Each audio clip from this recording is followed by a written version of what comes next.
Hola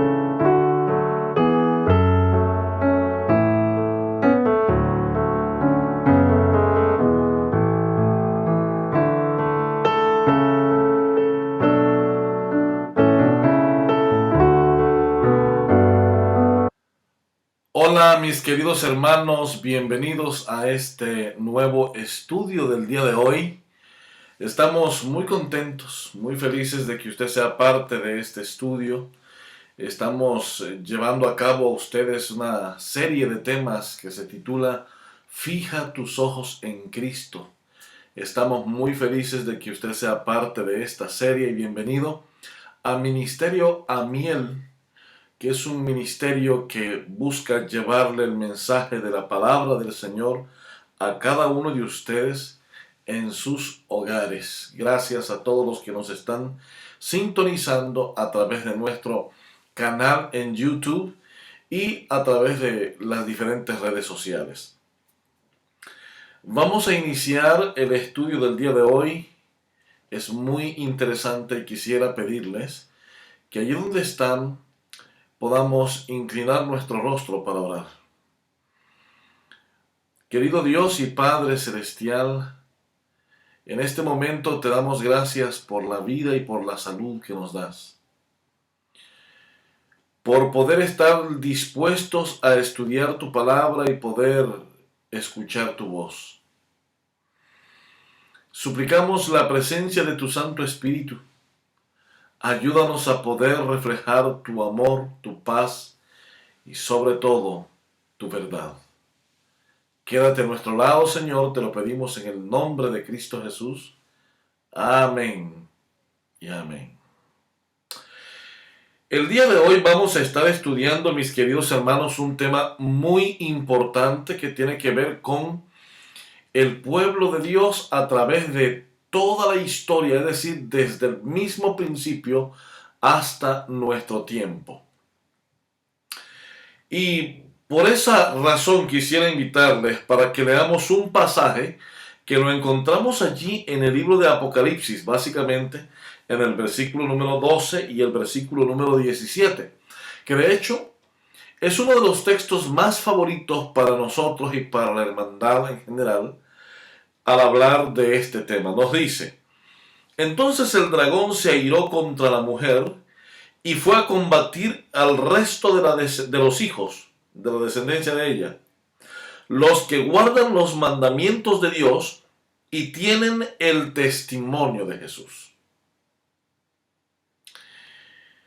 Es normal hablar sobre este tema y tratar de especificar cuál es la cronología de este tema o de este texto específicamente. Es interesante notar precisamente cuál es la estrategia que se usa en este pasaje precisamente para poder denotar la cronología. Fíjense, nos dice específicamente, entonces el dragón, entonces ¿de qué? ¿Después de qué? El capítulo 12 de Apocalipsis nos presenta prácticamente el conflicto cósmico entre el bien y el mal. Así nos lo presenta. Ese conflicto cósmico entre el bien y el mal surge a partir de la rebelión de Satanás allá en el cielo. Cuando Satanás se rebela contra Dios en el cielo y es expulsado a la tierra, él transmite o transporta o introduce a través del primer engaño en la primera pareja el pecado a la tierra. El libro de Romanos capítulo 5 versículo 12 dice: y por el pecado entró la muerte y la muerte pasó a todos los hombres por cuanto todos pecaron. Es decir, Satanás transporta e introduce el pecado a la raza humana. Y al introducir el pecado en la raza humana, Satanás se hace de esa manera, toma el control de este mundo.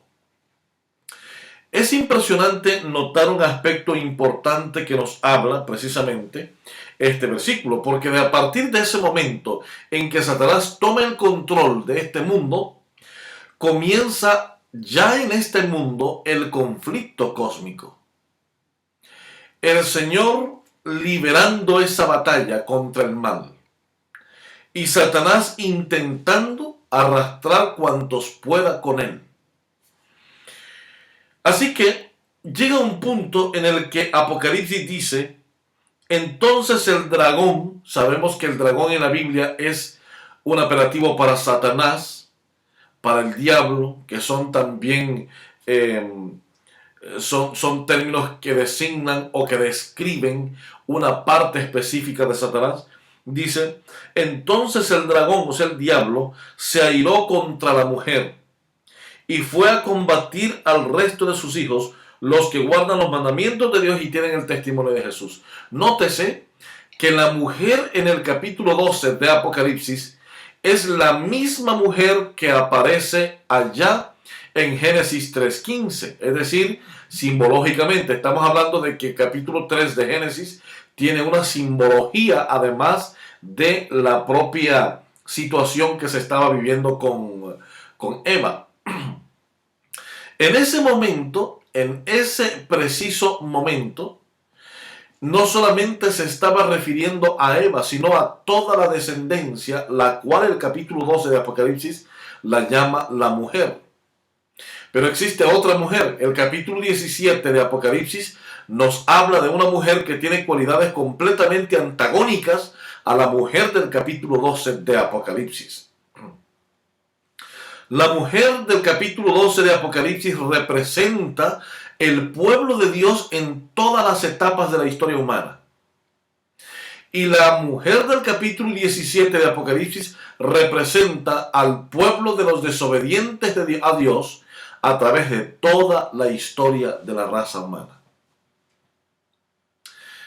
Así que todos sabemos que cuando Satanás toma el control y reemplaza a Adán después del pecado en el jardín del Edén, Satanás todavía quedó yendo al cielo a representar al mundo caído en pecado. Eso lo podemos encontrar en el libro de Job, donde se nos describe precisamente que Satanás algunas veces estaba presente cuando habían algunas reuniones especiales en el cielo.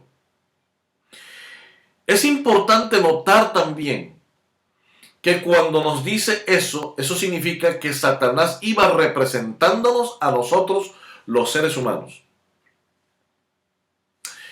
Y con la venida de Cristo Jesús y con la derrota que Cristo Jesús le propinó a Satanás a través de la cruz, nos dice por ahí un pasaje que dice, y vi a Satanás que caía del cielo como un rayo. En otras palabras, hubo una expulsión posterior definitiva de Satanás, que ya no se le permitía ir al cielo, porque en esas reuniones quien nos representaría sería Cristo Jesús, porque había ganado esa batalla. Y ahora dice, entonces Satanás se fue a hacer guerra contra el resto de la descendencia de ella. Fíjense que Satanás hizo guerra contra el pueblo de Dios desde aquel momento que fue derrotado completamente en la cruz del Calvario, hasta cuando Jesús pasó del lugar santo al lugar santísimo en el santuario celestial. Pero en ese momento, en ese instante, la Biblia nos dice precisamente, y vamos a ubicar eso en 1844, el momento en que Jesús pasa del lugar santo al lugar santísimo. Y Jesús nos dice allí, hablando ya de nuevo, vamos a leer por cuarta vez este pasaje, hablando de Apocalipsis capítulo número 12, versículo 17. Entonces, es decir, cuando Jesús pasa del lugar santo al lugar santísimo, cuando Jesús está consumando la victoria de Dios sobre la maldad, entonces el dragón se airó contra la mujer. ¿Quién es la mujer? La mujer es el pueblo de Dios a través de todas las edades. Cuando leemos nosotros y estudiamos en los capítulos 2 y 3 de Apocalipsis, vamos a encontrar la historia del pueblo de Dios representada por 7 períodos de tiempo representativos. Primero encontramos a Éfeso, a Esmirna, encontramos a Éfeso, Esmirna, ay, olvido el nombre. Luego encontramos a Sardis, también encontramos a Tiatira, finalmente a Filadelfia y por último a Laodicea. La Odisea es el periodo que tiene que ver directamente desde 1844 hasta la venida de Jesús.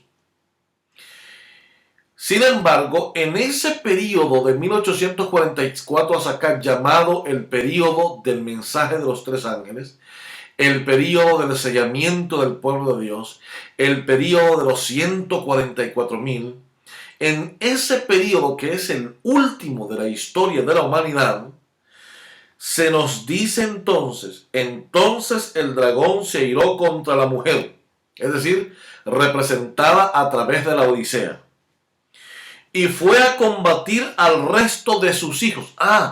Hay un resto de hijos, los que guardan los mandamientos de Dios y tienen el testimonio de Jesús. ¿De qué está hablando aquí en este momento? Hay un título para eso. Se llama el pueblo remanente. Dios en todas las edades ha tenido un pueblo remanente, hermanos. No crean ustedes que todos los que forman parte de una iglesia en realidad son hijos de Dios. Durante toda la historia del cristianismo, hablando después de Cristo Jesús, en los primeros 300 años, diríamos más precisamente hasta el 313, la iglesia cristiana tuvo tremendas dificultades y sus lugares de reunión fueron siempre las casas de los hermanos y las cuevas. Porque las revueltas de esos primeros 3 siglos y las persecuciones romanas fueron tan grandes que hasta que comenzó el decreto, uno de los decretos que firmó, más bien dicho, el emperador Constantino, no recuerdo si fue el decreto de Tesalónica o el decreto de Milán, pero uno de esos dos fue.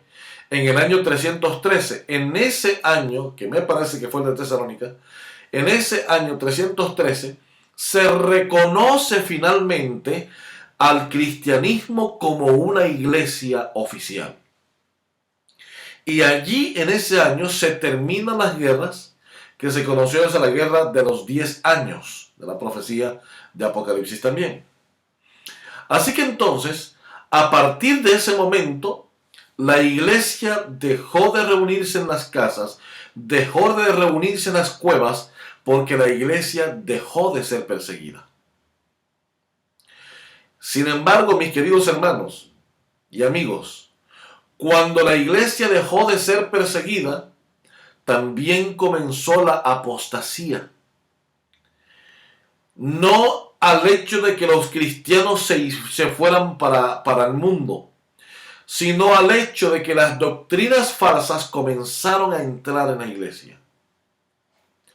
Así fue como en el periodo de la iglesia de Pérgamo, del 313 al 538 después de Cristo, todo el evangelio puro de la iglesia primitiva que había sido para Éfeso y Esmirna, es decir, desde el año 31 después de Cristo hasta el año 313 después de Cristo, todo ese periodo de persecución, la pureza del evangelio fue completamente pisoteada por el texto de la Biblia dice, por los nicolaitas y por los de la doctrina de Balaam. Ahora, es interesante porque los nicolaitas ya aparecen en el primer siglo, en el mensaje a Éfeso. Y en ese mensaje que se le da a Éfeso, una de las cosas que se le admira a Éfeso, que va hasta el año 100 después de Cristo, es que aunque ha estado allí los nicolaitas, la iglesia se ha mantenido firme y no ha dejado entrar a la doctrina de los nicolaitas dentro de la iglesia. ¿Cuál era la doctrina de los nicolaitas? La doctrina de los nicolaitas era la tolerancia del pecado dentro de la iglesia, es decir, que se permitía que hubiese fornicación, adulterio y una lista grande de pecados dentro de la iglesia. Y decían que no había problema, que eso era normal. Así que de pronto a usted le puede estar pareciendo esto bastante familiar, porque en muchos casos han sucedido de esa manera, inclusive dentro de nuestra iglesia. Y eso es lo que debemos nosotros, de algún modo, poner en oración al Señor. Ahora bien, puede ser que los nicolaitas comenzaron a entrar dentro de la iglesia muy temprano en el segundo siglo, porque una de las cosas que se le achaca a la iglesia de Éfeso es el problema de haber perdido su primer amor. Y ustedes saben que cuando una iglesia pierde su primer amor, es cuestión de tiempo para que el pecado también entre a la iglesia. Porque entonces cuando una iglesia pierde su primer amor, comienza el chisme, comienza muchas cosas. Así que es muy posible que durante el segundo siglo, mientras la iglesia era perseguida y demás, también entraron los nicolaitas dentro de la iglesia. Porque ya en el periodo de Pérgamo, vemos no solamente a los nicolaitas, sino también a los de la doctrina de Balaam, que están dentro de la iglesia y son los que propician un cambio en las doctrinas de la iglesia en aquel momento. Es decir, parece que estas personas eran influyentes dentro de la iglesia. Seguramente eran personas de recursos, personas muy influyentes, y comenzaron a dejar que las doctrinas falsas, paganas, entraran a la iglesia. Ya cuando llegamos al año 538, toda la doctrina falsa pagana se había introducido a la iglesia, incluyendo el cambio del día de reposo, incluyendo la abolición y el uso de la ley de Dios, quitando el continuo oficio sumo sacerdotal de Cristo en el santuario e imponiendo una orden humana de oficio sumo sacerdotal humano. Eso lo introdujo la iglesia, la misa, el culto a los muertos, la beatificación y santificación de los muertos y un montón de doctrinas de origen completamente pagano fueron cristianizados. La iglesia perdió su pureza, la iglesia perdió el evangelio puro en su estado original. Y esto tiene su enseñanza en nuestro tiempo, porque el capítulo 12, versículo 17 de Apocalipsis dice que el diablo en este tiempo, en el nuestro, dice que se airó contra la mujer y fue a combatir al resto de la descendencia de ella. El resto de la descendencia de ella se refiere al último remanente de Dios en la historia de la humanidad, que viene desde 1844, y más propiamente a los que se preparan o a los que nos estamos preparando para poder predicar el fuerte pregón. Sí. Y ahora se preguntarán ustedes, ¿cuál es la estrategia que Satanás está usando para poder atacar a los verdaderos hijos de Dios? Porque les voy a decir una cosa, hermanos queridos. Probablemente tú tienes 40, 50, 30, 20 años de estar asistiendo a la iglesia adventista. Seguramente tú te sientes, como decimos popularmente, adventista de pura cepa. Pero es muy probable también que por muy adventista que tú o yo creamos que somos, aún no hemos nacido de nuevo. Y es interesante, porque el texto también nos dice que fue a combatir al resto de la descendencia de ella, de la mujer del capítulo 12. Pero ¿quiénes son el resto de la descendencia de ella? Dice cabalmente, los que guardan los mandamientos de Dios y tienen el testimonio de Jesús. No hace falta saber, es decir, no es suficiente saber que el día sábado es un día vigente en la ley de Dios. No es suficiente saber que los 10 mandamientos están vigentes ahora mismo. No es suficiente saber que Jesús está en el lugar santísimo. No es suficiente saber que la ley hay que obedecerla. Es necesario nacer de nuevo. Es necesario consagrarnos a Jesús día a día. Porque lo que sucede es lo siguiente. Satanás está atacando directamente en este momento y en este tiempo a los que guardan los mandamientos de Dios y tienen el testimonio de Jesús. Mis queridos hermanos, algunos están esperando que el ataque, que las críticas, que el chismorreo y que todo lo que tiene que ver con difamación, mentira, calumnia, etc., venga desde afuera. Pero yo te puedo demostrar que los ataques del enemigo no vienen desde afuera, o bueno, vendrán también desde afuera. Pero los ataques más certeros, más mortíferos y más implacables vienen desde adentro de la iglesia.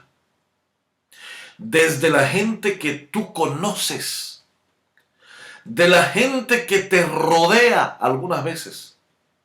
De allí vienen los ataques más terribles del enemigo. Porque es que la historia simplemente se repite. Así como comenzamos en el primer siglo de la era cristiana reuniéndonos a través de casas, en las cuevas y demás, la iglesia terminará de la misma manera en este tiempo del fin. Terminará reuniéndose en casas, reuniéndose en las cuevas cuando venga la persecución. ¿Pero por qué dirás tú? Precisamente porque los de adentro son los primeros que van a comenzar a dar información sobre ti, a perseguirte. Si yo lo conozco, sé que por aquí tiene un familiar, por allá tiene otro familiar, tiene amigos por aquí, tiene amigos por allá. Busquémoslo. Esa es la misma estrategia que usa Satanás. No esperes los ataques más terribles de afuera, espera los de adentro. Ministerio Amiel es un ministerio que algunos me preguntarán ¿qué significa Amiel? Y ahora lo quiero decir, Amiel significa pueblo de Dios, o también significa Dios es mi pariente. Es una palabra hebrea. Y eso en español significa eso. Y desde que comenzamos a trabajar fuertemente en este ministerio, sí habíamos recibido ataques, pero nunca como en este momento. El enemigo está furioso y viene con todo lo que tiene. Ay, hermano. Pero no, yo estaba completamente equivocado. Los ataques no vienen de afuera. Los ataques vienen desde adentro. Sí. De personas que alguna vez estuvieron a tu lado. Es que así es como se va a dar la persecución. Inclusive hasta tu propia familia te dará la espalda en algún momento y te perseguirá, porque eso es bíblico, eso es profético. Parte de tu familia te dará la espalda y serán los peores acusadores, dice la Biblia, sobre ti. Yo te digo una cosa, mi querido hermano. Creo que nosotros estamos en realidad perdiendo el tiempo intentando salvaguardar la iglesia. Dios ha tenido un pueblo desde siempre y siempre el Señor lo ha protegido. Hay una experiencia que la sierva del Señor vivió mientras iba en una embarcación. John Kellogg's estaba teniendo problemas con el panteísmo y había escrito el libro Templo Viviente. Un hombre ciertamente influyente, y aunque era sobrino prácticamente de la sierva del Señor. E iban caminando en esa embarcación. Ella se sintió con profundo sueño. Sin embargo, las preocupaciones eran también ciertas. La preocupación de que, y si quitamos a John Kellogg's, se va a llevar mucha gente. Y soñó. Ella se durmió y en el sueño ella miraba que había una gran tempestad. Una tempestad terrible. Y entonces ella tenía miedo porque la embarcación se hundiera. Y después vio hacia donde estaba el timón del barco. Y pudo ver en el sueño que quien iba en el timón manejando la nave era Cristo Jesús, nuestro amado Salvador. Mis queridos hermanos, por mucho que tambalee la embarcación de tu vida, la embarcación de tu familia, la embarcación de tu iglesia, la embarcación de ministerios de sostén propio como este ministerio, por mucho que tambalee, el que está dirigiendo la obra se llama Cristo Jesús. Y no tengas miedo a continuar, porque lo que hacen únicamente los enemigos de la palabra de Dios es huir como cobardes cuando la presencia de Dios viene a ese sitio. Te lo digo cómo. El deseado de todas las gentes, el capítulo que habla precisamente de la resurrección de Cristo. Dice que estaba primeramente una roca en la entrada de la tumba de Cristo para que, si fuera posible, nunca saliera Jesús de esa tumba. Alrededor de la tumba estaba la guardia romana. Alrededor de la guardia romana estaba una guardia invisible, dice la sierva del Señor. Ángeles poderosos del enemigo habían acampado alrededor para no dejar salir al Hijo de Dios. Pero luego, esa misma descripción nos dice que cuando llegó el momento, el ángel de Dios, el mismo que anunció en Belén, dice, salió de la presencia del Padre con la panoplia de Dios y descendió como un relámpago, dice la sierva del Señor.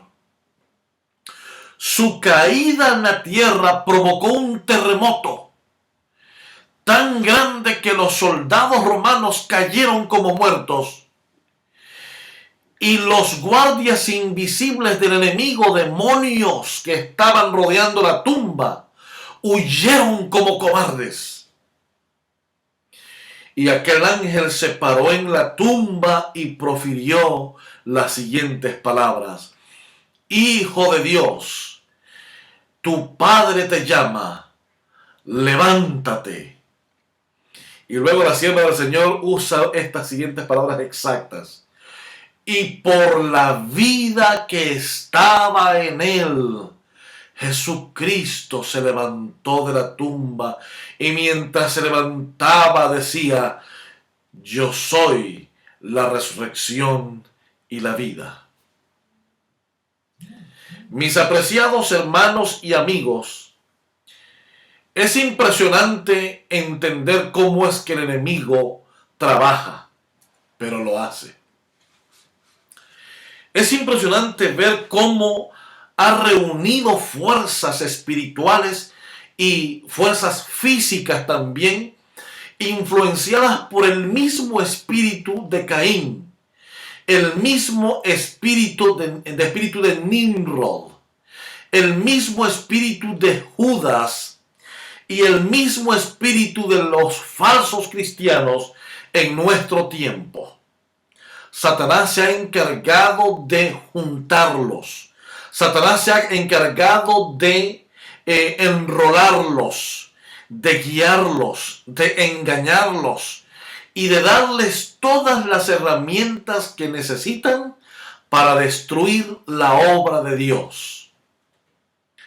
Sin embargo, yo puedo decir plenamente que, siendo así el caso, estamos viendo cómo el zarandeo comienza a llegar en pequeñas cantidades a ministerios de sostén propio, a pequeñas iglesias por un lado, a grupos consagrados por otro lado. Sí, Señor, porque esa es la obra de Satanás.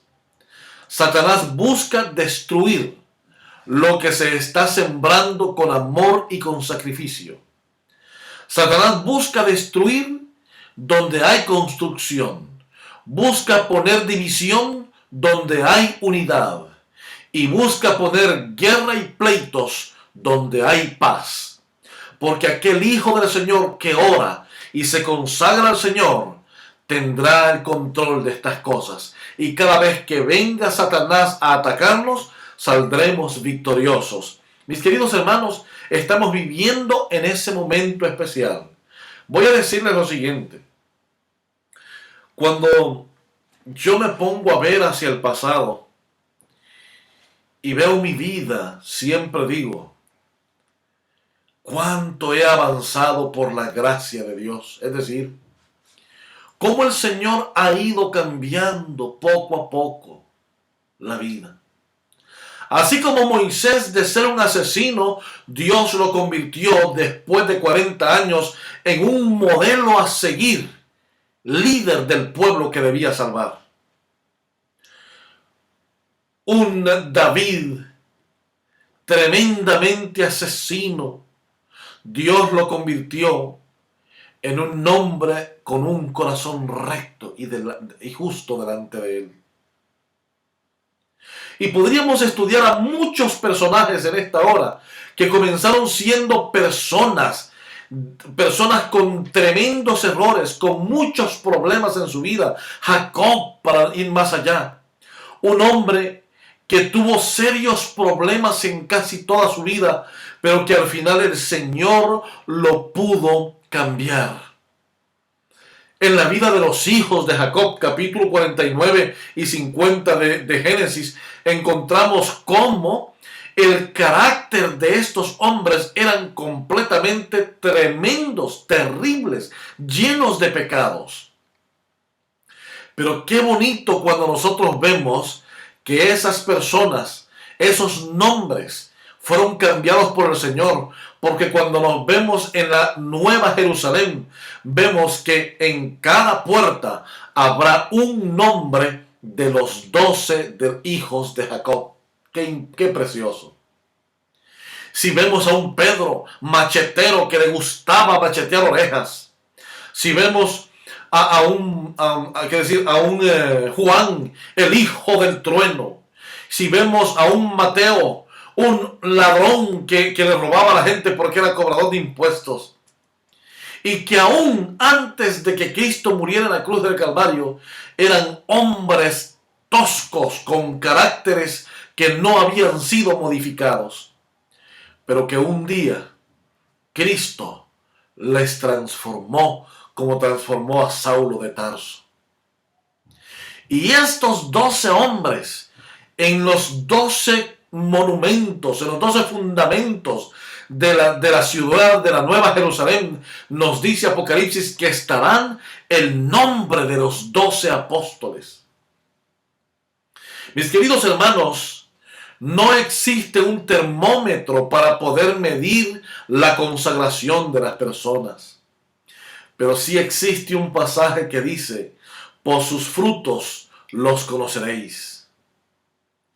Aquellas personas que solamente se unen y buscan confabularse para dañar a la iglesia, para dañar la obra de Dios, para dañar e intimidar y destruir a aquellos que poco a poco van cambiando y van tratando de ser mejores por la gracia divina, no pueden tener otro título sino que emisarios de Satanás, soldados del enemigo, al servicio del diablo, pero dentro de la iglesia.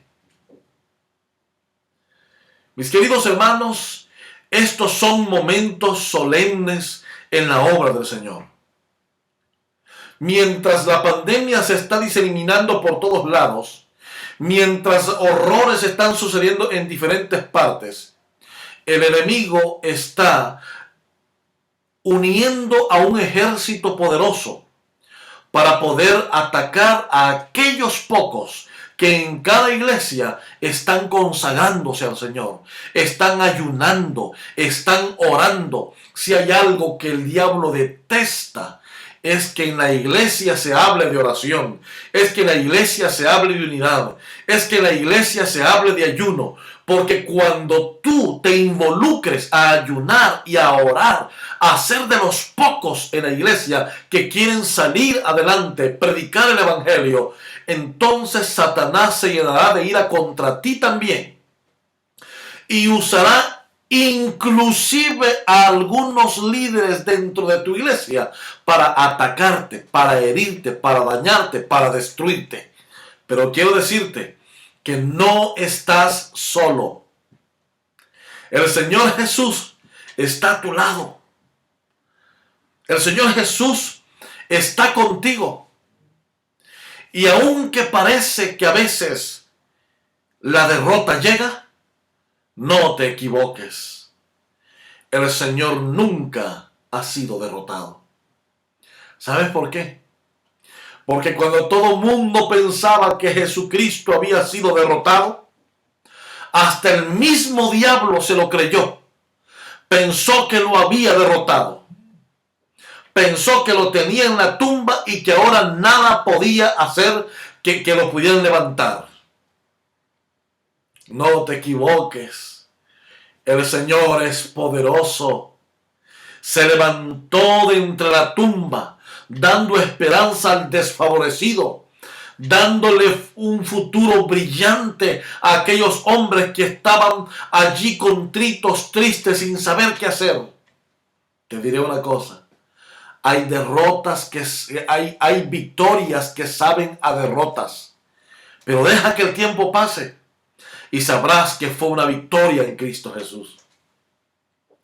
Yo te invito en el nombre de Cristo Jesús, a ti, mi querido hermano, mi hermana que me estás viendo, mi amigo, mi amiga, entreguemos nuestra vida a Cristo Jesús. No te prestes ni le cedas terreno al enemigo. No te prestes a hacer el trabajo sucio del diablo. ¿Saben algo, mis queridos hermanos? Le decía a un hermano hace poco. Si yo miro hacia atrás en mi vida, puedo encontrar una lista interminable de defectos y de errores. Porque todos los seres humanos tenemos una parte del pasado de la cual no nos sentimos orgullosos. Pero Dios no me mandó a mí a hacer ese trabajo tan sucio y denigrante.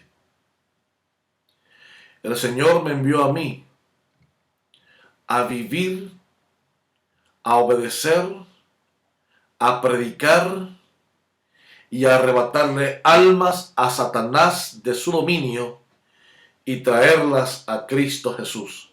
A eso me llamó el Señor. Así como Dios llamó a Moisés para un trabajo especial, así Dios tiene un propósito para cada uno de los que están en este momento viendo este video. El Señor tiene un propósito para tu vida. No te dejes arrastrar por el enemigo. Habrán muchos que te acusarán, muchos que te insultarán, muchos que te harán así nada más por encima, te adularán, te dirán muchas cosas, pero que también por la espalda te dirán tremendas situaciones. Quiero que sepas una cosa. Tú no eres el primero ni eres el último en estar en esta situación. Y tampoco será la primera vez ni la última vez que estés ante la acusación del enemigo. Porque la Biblia dice que nuestro acusador, el diablo, el padre de la mentira, es el que está día y noche acusando a los hijos de Dios. Y es el que usa al elemento humano, a personas que te rodean, cercanas a ti, o inclusive dentro de la iglesia, para tratar de destruirte, de acusarte, destruirte y hacerte daño y destruirte. Sabes que le doy gloria a Dios porque el Señor Jesús está con nosotros. Y no te desanimes, mi querido hermano y hermana, que el Señor Jesús está contigo también. Deja que Jesús sea el que tome la iniciativa en tu vida, en tu corazón, en tu ser. Y deja que el enemigo ataque como quiera.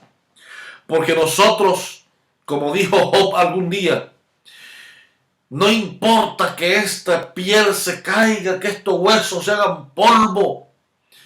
Pero un día, dijo Job, estos ojos y no los de otro van a contemplar al Salvador. Hay algo que el enemigo no puede destruir. Hay algo que el enemigo no puede derrotar. Y lo que el enemigo no puede destruir y nunca podrá es la esperanza de salvación. Mientras que los que están acusando y destruyendo la obra del Señor simplemente acumulan ira para el día de la ira, como dice Pablo en Romanos. Tú y yo acumulamos esperanza de vida eterna por la gracia de Cristo Jesús. Y como dijo una hermana valiente,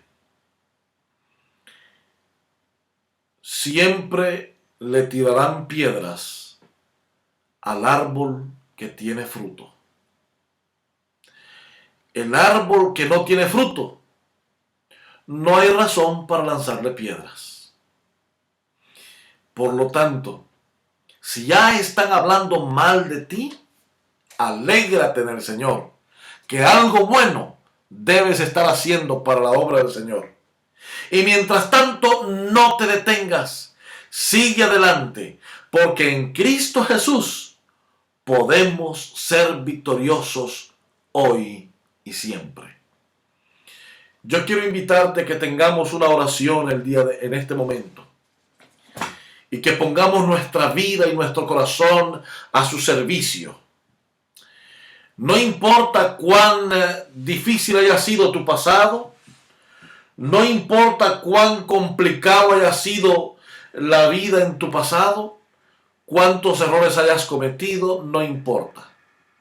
Lo que sí importa es que tú estés dispuesto a entregar tu corazón a Cristo Jesús. Vamos a orar. Nuestro Dios y Padre, te damos gracias en este momento por el privilegio que tú nos das al poder encontrar un mensaje que puede llenar nuestro corazón y puede preparar a la iglesia para los momentos difíciles que algunos ya estamos viviendo y que otros están por vivir, Señor. Gracias, Señor, porque el enemigo ha comenzado su obra de destrucción y porque la ha comenzado usando a la gente que está dentro de la iglesia. Eso nos dice que ha llegado el tiempo del zarandeo. Ha llegado el tiempo de los ataques feroces del enemigo. Ha llegado el tiempo en el que el enemigo ha venido a hacer guerra contra el resto de la descendencia de la mujer, es decir, del pueblo tuyo. Los que tratamos y vivimos guardando los mandamientos del Señor y teniendo el testimonio de Jesús. Gracias, Padre, porque tú nos has elegido para obtener victoria en Cristo Jesús. Gracias, Señor. Y ahora te pedimos que puedas bendecir tu iglesia, tus hijos, los diferentes ministerios de sostén propio como Ministerio Miel. Bendice a aquellos pastores que ahora han decidido ser laicos. a aquellos pastores que aún con su salario también son laicos, y a aquellos laicos que también tienen llamado de pastor, y a aquellos a quienes nos has llamado a hacer un humilde trabajo de predicar tu palabra. Gracias, Señor, porque tú eres bueno y tú no olvidas el daño que las personas realizan a tu obra.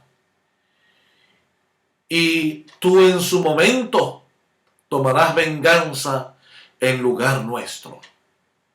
Te damos gracias porque tú, Señor, también perdonas a aquellos que se arrepienten. Y ahora te pedimos, Padre, como dijo Jesús un día, perdónalos a aquellos que no saben lo que hacen. Y ahora te pedimos, Señor, que a nosotros nos limpies de toda maldad. Y si alguna cosa mala estamos realizando, déjanos saber mediante tu palabra, para que podamos mejorar y corregir por medio de Jesús todas aquellas cosas que no hemos podido corregir. Padre de amor, quédate con tus hijos y te pedimos el perdón de nuestros pecados. Te lo pedimos en el nombre de Cristo Jesús. Amén y amén. Que Dios te bendiga, mi amado hermano, mi amigo. Que Dios te guarde en este momento. Y te queremos invitar para que nos acompañes nuestra siguiente vez en otro estudio de Fija tus ojos en Cristo.